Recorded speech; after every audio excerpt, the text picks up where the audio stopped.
How to make a homemade mayonnaise. First 2 egg எடுத்துக்கணும், boiled egg.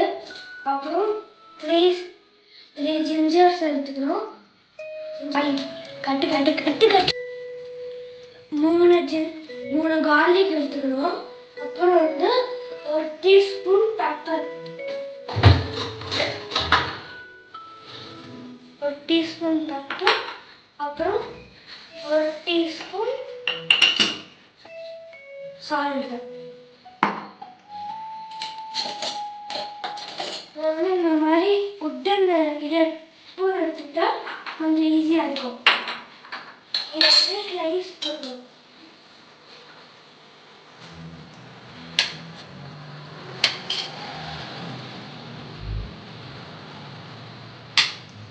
அதுக்கப்புறம் முட்டையை உள்ளே போட்டுடணும். உள்ளே போட்டதுக்கப்புறம் கொஞ்சோண்டு ஆயில், கொஞ்சோண்டு கோல்டு வின்னர் ஆயிலில் கொஞ்சோண்டு ஊற்றிக்கலாம். வச்சதுக்கப்புறம் பெப்பர், இந்த 3 கார்லிக் உள்ள போட்டுக்கணும். அப்புறம் கொஞ்சோண்டு பெப்பர்,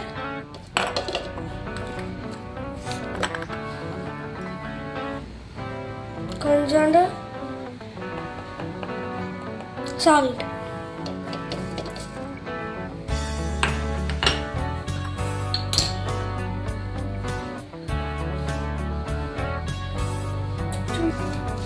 போட்டுக்கணும்.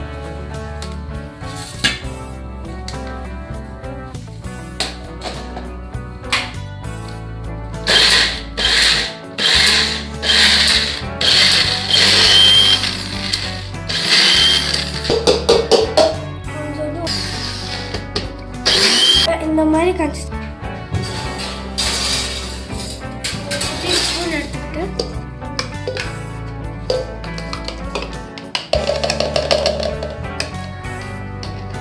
ஸ்மெல் சூப்பராக இருக்கு.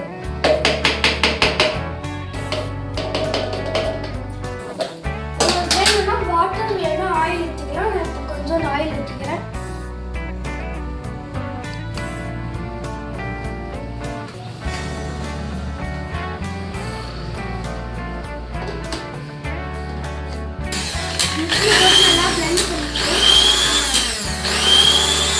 கொஞ்சம் அங்கங்கே இருக்கும். இந்த ஆயிலை வந்து மிக்ஸ் பண்ணுறதுக்கு இது அங்கங்கே இருக்க ஒட்டின்னு இருக்கிறது எடுத்து ஒழுங்காக பிளெண்ட் பண்ணிக்கணும்.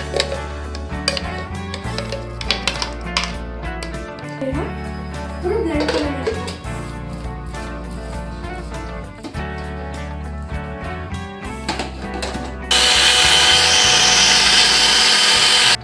வந்து இந்த மாதிரி விட்டு அடைச்சாதான் நம்ம வந்து அந்த மைனஸ் கன்சிஸ்டன்சி வந்து நிறையா கொஞ்சம் நல்லா க்ரீமியாக வரும்.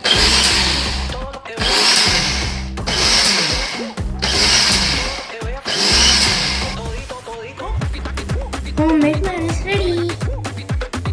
Mayonnaise ready. நல்ல க்ரீமியாக டேஸ்டியாக டேஸ்ட் பண்ணி பார்த்தலாமா? நல்ல க்ரீமாக இருக்குது. உங்களுக்கு வேணும்னா கொஞ்சம் சால்ட் அதிகமாக சாப்பிட்றீங்கன்னா கொஞ்சம் சால்ட்டும் பெப்பரும் சேர்த்துட்டா இன்னும் நல்லாயிருக்கும். நான் வந்து கொஞ்சம் சால்ட் வந்து கம்மியாக அப்புறம் அதனால இது ஓகே. இதுக்கு இந்த மைனஸ் செஞ்சு காரணத்துக்கு என்னென்னா முட்டை சிக்கனை ஃப்ரை பண்ணுறதுக்கப்புறம் தான் அந்த மைனஸ் வந்து சாப்பிட முடியும். பாய். முட்டை டிக்காக நாங்கள் மைனஸோட தொட்டு கொண்டு போகிறோம். அவ்வளோ எளிமையாக இருக்கும்.